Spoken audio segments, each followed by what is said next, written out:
শুভ সকাল সবাইকে। ফয়েজ জামে টিভির পক্ষ থেকে সবাইকে ধন্যবাদ জানাচ্ছি। আজকে যে আমি যে জায়গায় দাঁড়িয়ে আছি এটা হচ্ছে আমার ধানের জমি। আপনারা দেখতে পাচ্ছেন আমার ধানের জমিতে প্রায় 15-20 দিন পর আসলাম। মোটামুটি ধানের জমির পরিবেশটা অনেক সুন্দর, যে ধানের গাছগুলো মোটামুটি দেখা যাচ্ছে সবুজ, আর মাঝে মাঝে দেখা যাচ্ছে যে কয়েকটা গাছ দেখা যাচ্ছে। এই যে আপনারা দেখতে পাচ্ছেন যে এই গাছগুলো দেখতে পাচ্ছেন কি লম্বা হয়েছে। এই ধরনের কয়েকটা আওয়া গাছ, যেটা আমরা বলি আমার বাসা, এগুলো অনেক বড় হয়ে গেছে।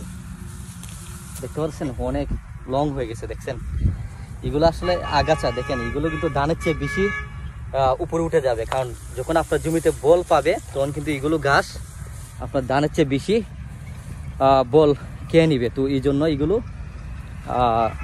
আপনাকে পরিষ্কার করতে হবে, আগাছা আমরা যেটা বলি। আর একটা জিনিস আমার মনে হচ্ছে যে এখন একটা ওষুধ দেওয়ার প্রয়োজন, মানে স্প্রে করে ওষুধ দিলে মনে হচ্ছে ধানের যে পোকামাকড় আছে এগুলো কিন্তু আপনার ধানের যে টুর সামনে যে ধানের এগুলো আসবে এগুলো নষ্ট হবে না। আমি আমার ধানের জমিটা পুরোটাই মানে পুরা যে আমরা আইল বলি, এই আইলটা আমি পুরোটাই রাউন্ড দিলাম। রাউন্ডের পর দেখলাম যে ক্ষেতের পজিশন অবস্থা কেমন, এখন কি কোনো কিছু সার ওষুধ মেডিসিন বা কোনো কিছু লাগবে কি না।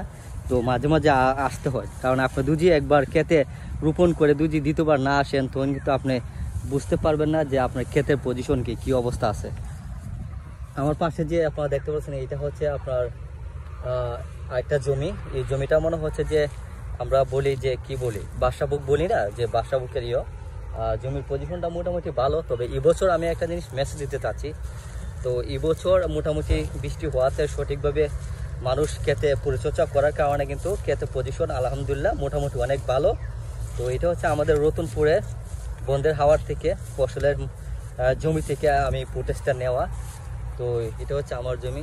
যাই হোক বা আপনারা যদি এই ধরনের ফুটেজ দেখে থাকেন আপনারা লাইক কমেন্ট করে সাপোর্ট দিবেন। Thank you.